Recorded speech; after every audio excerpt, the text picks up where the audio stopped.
Well, today, of course, the day we honor Dr. Martin Luther King Jr., the Democratic Congressman John Lewis, who you saw there, himself a civil rights hero and icon, says Dr. King would not be happy with what Congressman Lewis refers to as Trump's America. Dr. King's niece, though, as you heard a few minutes ago, and you'll hear more now, seems to disagree. He said, I am convinced that men hate each other because they don't know each other. And they don't know each other because they don't communicate with each other. And they don't communicate with each other because they are separated from each other. Now, those are the words of my uncle, Reverend Dr. Martin Luther King Jr.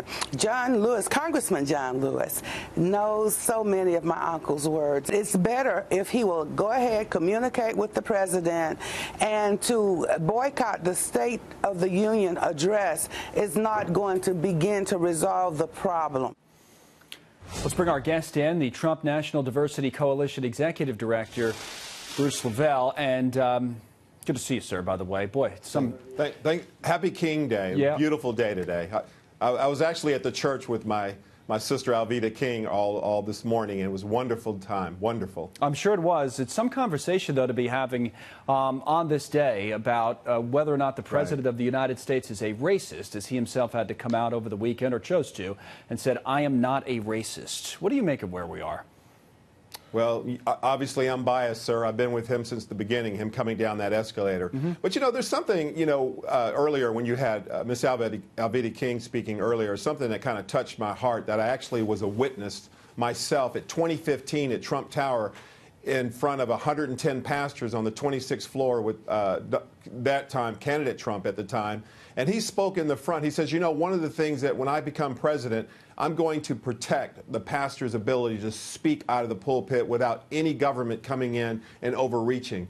So for a comment to say, for Congressman John Lewis to say respectfully that, you know, I don't agree, I don't think Dr. King would agree with President Trump is totally an unfair statement. Because when you have a POTUS in office that we have here that has fought to lower taxes to put more money in my pocket as well as my employees' pocket, when you put a POTUS in office that defends the right for pastors who look like me and Congressman John Lewis to protect those pulpits, you know, how can you say something like that? How can a man of 40 years out in the public eye, traveled all over the world, not one person go through 17 candidates in the primary, through a vicious general, and not one soul can come up and validate any of this statement that he's a racist? Now, if someone, this is totally crazy. If someone, whether it's Congressman Lewis or someone else, looks at statements, public statements that the president has made, or statements like last week that have been reported to be made by the president, and concludes in their own right, in their own mind, that they say,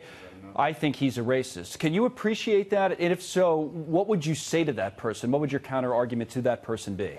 Yeah. Well, you know, the president said he didn't say it. But here's the thing for me. We've got to come up with a solution. They had a private meeting. What I don't like is any Republican and Democrat, congressman or senator, having a meeting with the president and then trying to come out and create some kind of crazy dialogue and to totally interrupt the process on something that was put on President Trump's doorstep that President Obama kicked the can down the road and other Republican presidents kicked the can when they should have been dealing with this DACA in the past. Right. So it's unfair to say, well, President Trump deal with this. Is like all this mess, sir, has been put on this president's desk. One thing about this president, when he promised Israel Jerusalem would be the capital, he delivered. When he promised tax cuts, he delivered. When he promised that he'll get a lower African-American unemployment, which is the lowest in the history of the United States, sir, and climbing. When I sat in that limo with him from Dobbins Air Force Base with Alveda King, and we had a half-hour conversation, and he was so elated the fact that that was just totally diminishing, and his plan was to go out and to work with small banks and get more banking back for access to capital for people who look like me and African-American community. This came out of the president's mouth. So for John Lewis needs to take care of District 5. Maxine Waters needs to take care of their district. These congressmen, men and women, Republicans or Democrats, were voted by the people to go up to D.C. and fight for their district, not to pick fights with the President of the United States of America. Bruce, thank you for your thoughts. We have to move on this evening, but thanks so much for coming on. We appreciate it.